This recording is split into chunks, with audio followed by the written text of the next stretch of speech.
जी अस्सलाम वालेकुम दोस्तों, मैं नईम चिश्ती। और आज हमारे साथ जो मेहमान मौजूद हैं, जिनसे हम बातचीत करेंगे 10 मिनट के लिए, वो हैं डॉक्टर हादी चिश्ती।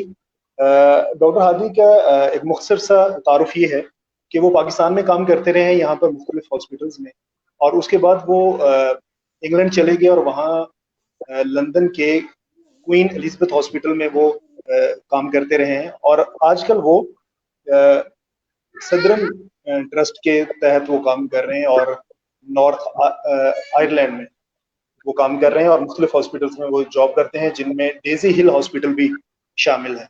तो उनसे हम कोविड-19 के हवाले से कुछ बातचीत करेंगे। हादी भाई, आपका बहुत शुक्रिया, आपने हमें वक्त दिया है बातचीत करने के लिए।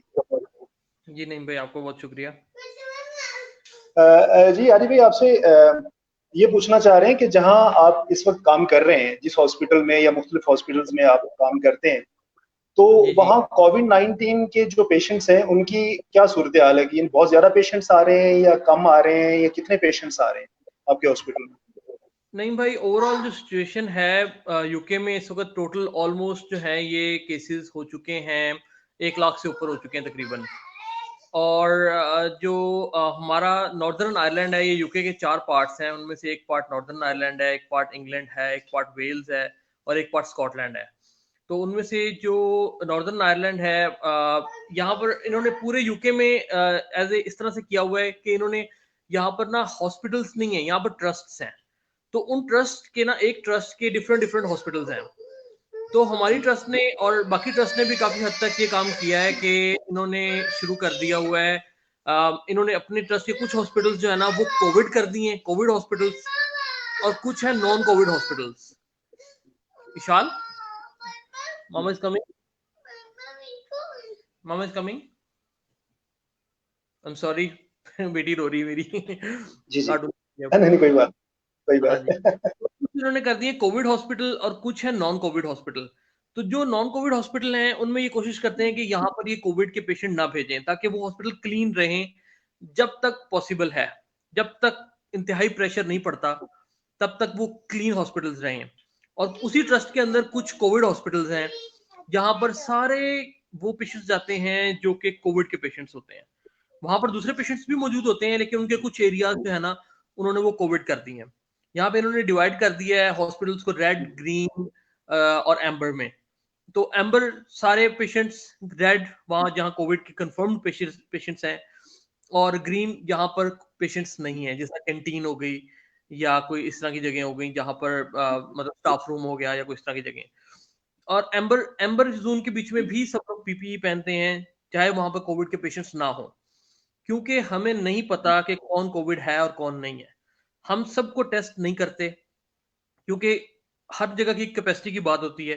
आप हर बंदे को टेस्ट नहीं कर सकते फिलहाल। ये लोग अपनी कैपेसिटी बढ़ा रहे हैं साथ साथ। तो और अमेरिका ने खासतौर पर अपनी कैपेसिटी काफी बढ़ाई है, और काफी सारी यूरोपियन कंट्रीज ने अपनी कैपेसिटी बढ़ाई है, यूके ने अपनी कैपेसिटी काफी बढ़ाई है, और अभी ये लेकिन मजीद बढ़ाने की जरूरत है। तो उसमें ये सबको टेस्ट, हम उनको टेस्ट करते हैं जिनमें सिम्टम्स हो, रेस्पिरेटरी से रिलेटेड अच्छा कोई आदि भी। भाई, सॉरी, आपको आपको आपको इंटरप्ट कर रहे हैं कि जिस हॉस्पिटल में आप जाते हैं, मतलब डेली वहाँ काम करते हैं, तो आप कोविड-19 के पेशेंट्स को देख रहे हैं? वहाँ पेशेंट मौजूद हैं या नहीं?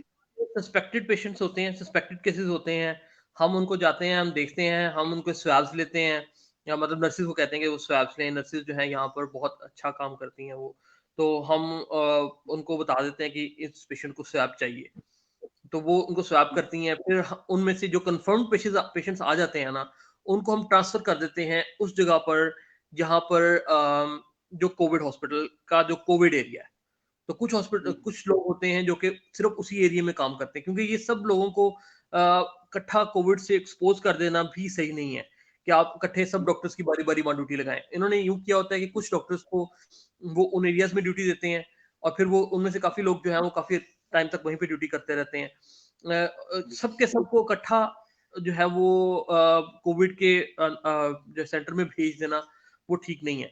तो यहाँ पर वो सबके सब हाँ, लोग। ये आई होप आदि भाई कि पाकिस्तान में भी, मैं जानता तो नहीं हूँ, लेकिन होपफुली कि इस तरह के वो भी प्रिकॉशंस डॉक्टर्स के लिए ले रहे होंगे। या लेकिन कुछ ऐसी खबरें आ रही हैं, जिस तरह निश्तर हॉस्पिटल मुल्तान में और कराची में और बहुत सारी जगहों में हमारे जो डॉक्टर्स हैं वो भी पॉजिटिव मतलब आए हैं इस कोविड-19 के अनफॉर्चुनेटली। तो आई होप कि वो भी इस तरह के कोई प्रिकॉशंस ले रहे होंगे, आपके दोस्त होंगे यहाँ भी काम कर रहे होंगे पाकिस्तान में। जी, बिल्कुल। कोविड के पॉजिटिव यहाँ पे भी बहुत सारे लोग कोविड पॉजिटिव हुए हैं। हॉस्पिटल का अमला, नर्सेज, डॉक्टर्स, काफ़ी लोग, मेरे अपने कुछ दोस्त भी ऐसे हैं यहाँ पर यूके में जो कि कोविड पॉजिटिव हुए हैं। लेकिन हमारा एक कंसल्टेंट भी थे, कुछ कंसल्टेंट्स की डेथ भी हुई है, कुछ दूसरे डॉक्टर्स की भी डेथ, कुछ नर्सेज की भी डेथ हुई है, कुछ दूसरे स्टाफ की भी डेथ हुई। उसकी वजह ये है कि आपको पता नहीं है कि कौन कोविड है, कौन नहीं है।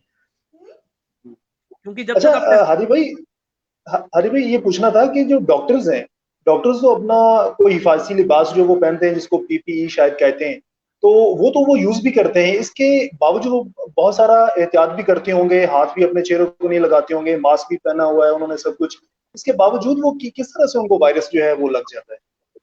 अभी अहमद नदीम भाई, इसके बारे में कुछ भी कहना मेरे लिए शायद मेरे इल्म से इस वक्त बाहर है। लेकिन इसमें बात एक तो ये है कि क्योंकि शुरू में जब ये कोरोना वायरस आया था तो किसी को भी नहीं पता था कि इस डिजीज का कोर्स क्या है और ये डिजीज किस तरह से ट्रांसमिट होती है और किस तरह से जो है वो लोगों को जो है वो एक से दूसरे में ट्रांसफर होती है। तो कुछ अर्सा तक शुरू में तो ये रहा कि हम लोग पीपीज नहीं पहनते थे, जब अभी सिर्फ चाइना में था। और जब थोड़ा सा यूरोप में आना शुरू हुआ, शुरू में कोई भी पीपीज नहीं पहनता था क्योंकि हम लोगों को ज्यादा पता भी नहीं था। लेकिन फिर आस्ता-आस्ता जब ये चीज़ें बढ़नी शुरू हुई तो इन लोगों ने कहा कि जी पीपीए आप पहने, यहाँ पर पहने, वहाँ पर पहने।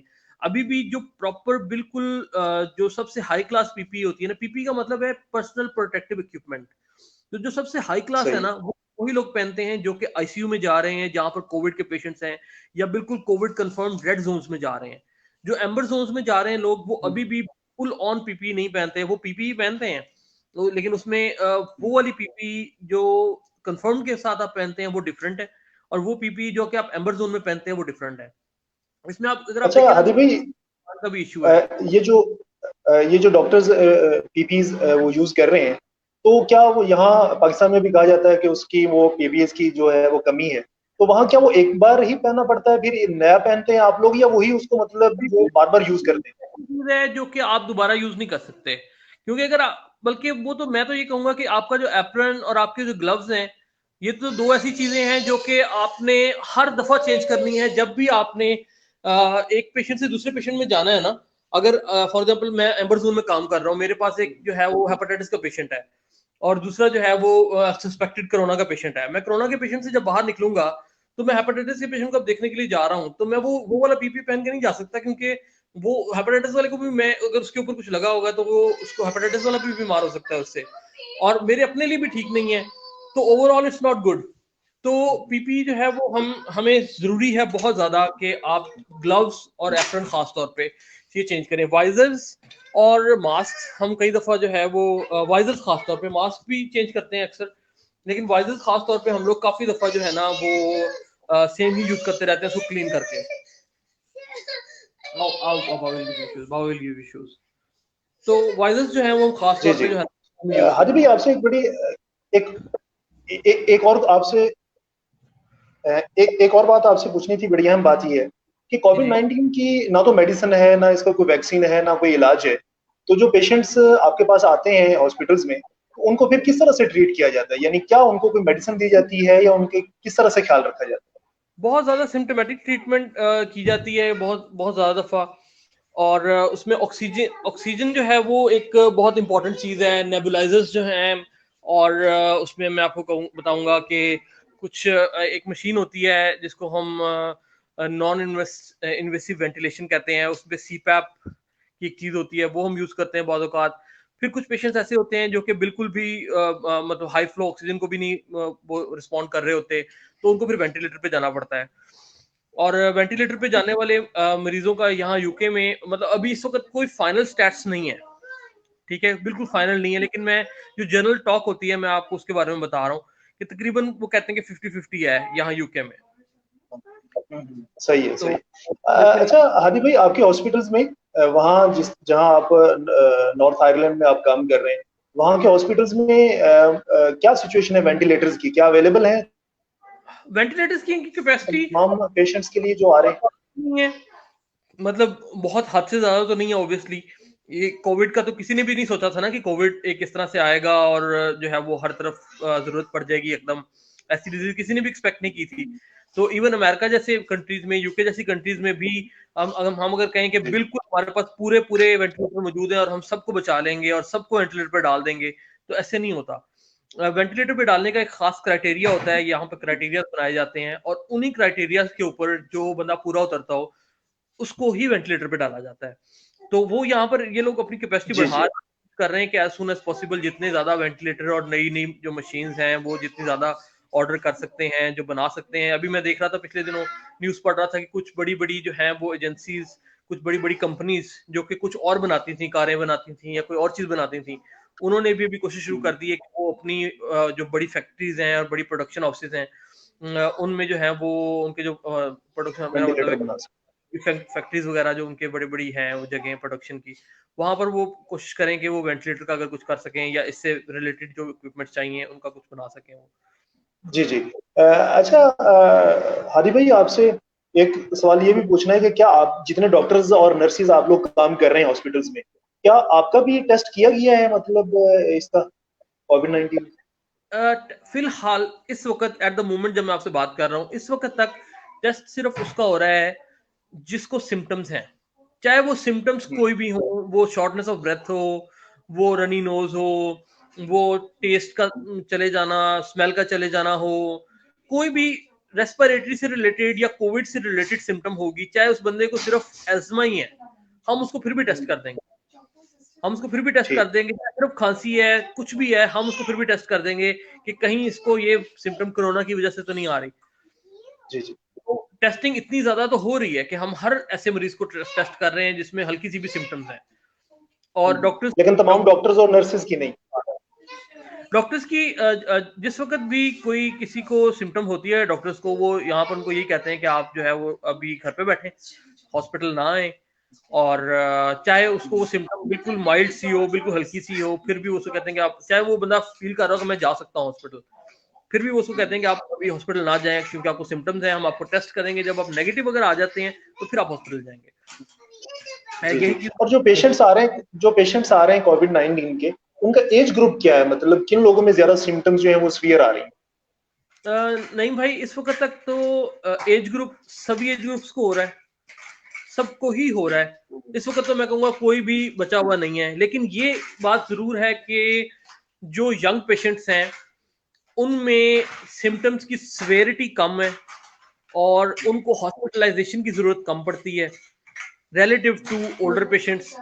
और जो जिन लोगों की डेथ हो रही है ना, वो चाहे यंग हो चाहे वो जो है वो ओल्ड हो, 10 में से 9 मरीज ऐसे हैं जिनको कोई ना कोई डिजीज है, उसके अलावा कोरोना के अलावा कोई और डिजीज कोई भी और भी है, उसमें हाइपरटेंशन भी है, उसमें मोटापा भी आता है, उसमें डायबिटीज भी है, उसमें और छोटी छोटी कॉम्प्लिकेशंस, कैंसर और ये सब चीजें भी हैं।